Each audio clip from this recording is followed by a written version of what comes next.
suka mengungkit-ungkit atau memperbesar-besar persoalan masa lalu, alias suka memutar-mutar kaset lama. Kalau dalam berpacaran masih suka mengungkit-ungkit kesalahan-kesalahan pasangan di masa lalu, mungkin juga banyaknya mantannya, kira-kira begitu ya Bapak Ibu ya. Kalau pola pikir ungkit-ungkit ini memperbesar-besar ini terus terpelihara dengan sempurna, lalu masuk ke dalam pernikahan, masalah besar juga ini dalam rumah tangga. Akibatnya apa? Waktu kita sudah berumah tangga dengan pasangan kita, coba waktu kita menghadapi konflik yang baru, bukan konflik yang baru itu kita selesaikan, kita cari akar persoalannya. Tapi apa yang kita lakukan? Kita yang kubur dosa-dosa pasangan kita. Kata orang dulu kamu begini, begono, begitu. Coba tuh. Masalah kita bukan masa lalu, masa ini kok.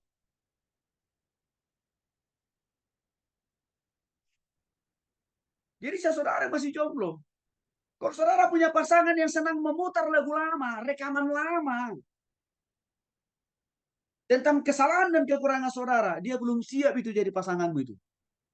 Dia belum siap untuk berumah tangga. Ini nanti waktu dalam berumah tangga, sifat yang sama, yang negatif itu akan ke bawah-bawah. Saya tidak pernah selesai masalah. Karena kenapa? Dia selalu berpikir masa lalu. Belum lagi, kalau suami istri, polanya, hobinya, memutar lagu lama pula dua-duanya. Kenapa masalah selesai? Selesai. Karena kenapa? Semua kita punya masa lalu kok. Semua kita orang berdosa. Maka tidak akan selesai konflik. Maka kita harus berpikir, masalah yang ada hari ini yang harus kita tuntaskan. Apalagi masalah yang lalu kan sudah pernah kita bicarakan. Sudah pernah kita selesaikan kok. Yesus mati di kayu salib. Menghapus dosa masa lalu kita kan. Melupakan dosa masa lalu kita kan Bapak Ibu. Salah satu makna kematian Yesus kayu salib. Lalu kenapa? Dosa pasangan kita yang lalu masih kita ungkit-ungkit. Berarti kita lebih hebat dari Tuhan dong. Kalau C3:13 mengingatkan sabarlah kamu seorang terhadap yang lain. Ampuni seorang yang akan lain. Apabila seorang menaruh dendam terhadap yang lain, sama seperti Tuhan telah mengampuni kamu, kamu berbuat juga demikian. Ampuni. Kuncinya di situ. Maafkan. Karena kita juga punya masa lalu yang penuh dengan dosa.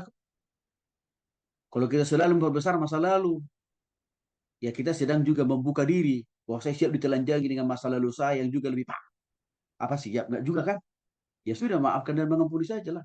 Karena Yesus juga sudah memberikan keteladanan yang sama buat kita. Konflik berikutnya, larut dalam pekerjaan atau hobi sendiri. Apa contohnya Bapak Ibu? Nih, bagian.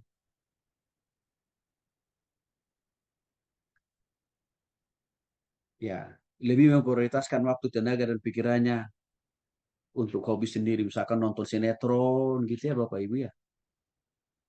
Mancing kalau laki-laki. Perempuan jalan-jalan, ngerumpi, laki-laki main game. Bahaya loh ini. Kalau dalam berpacaran, ini tidak bisa di-skip. Hobi-hobi pribadi ini. Tidak bisa di-skip, dikurangi. Kalau nggak bisa dijadikan, minimal dikurangi. Nggak bisa Bapak Ibu. Maka hobi-hobi ini, kalau tak dipertahankan dominan, dalam rumah tangga bisa masalah ini. Bisa masalah hobi-hobi ini. Dulu kami punya tetangga di depan rumah kami, Bapak Ibu. Anaknya kalau nggak salah 3. Istrinya pekerja keras luar biasa. Tapi tahu ke Bapak Ibu? Rupanya suaminya umurnya lebih muda dari istrinya. Parah gitu. Suaminya punya hobi berburu dan lomba motor trail. Itu kan biayanya mahal.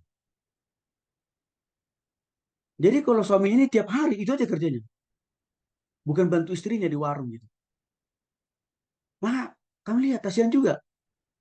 Istrinya pagi-pagi udah bangun, ya, masak untuk suaminya, untuk anaknya. Baru setelah itu istrinya antar anaknya ke sekolah, lalu nanti jam pulang sekolah antar anaknya lagi, jemput anaknya pulang ke rumah. Suaminya tidur.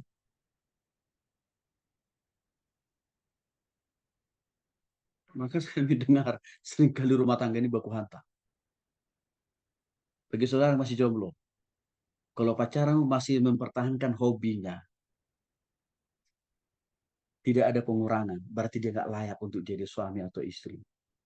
Kalau dipaksakan, hobi-hobi yang tidak dipertahankan itu akan merusak hubungan rumah tangga. Maka Yakobus mengingatkan kita di dalam Yakobus 3:16. Sebab di mana ada iri hati dan mementingkan diri sendiri, di situ ada kekacauan. Ya, lebih mementingkan hobi sendiri, keinginan sendiri, tujuan sendiri, pasti akan mendatangkan konflik yang berujung pada kekacauan.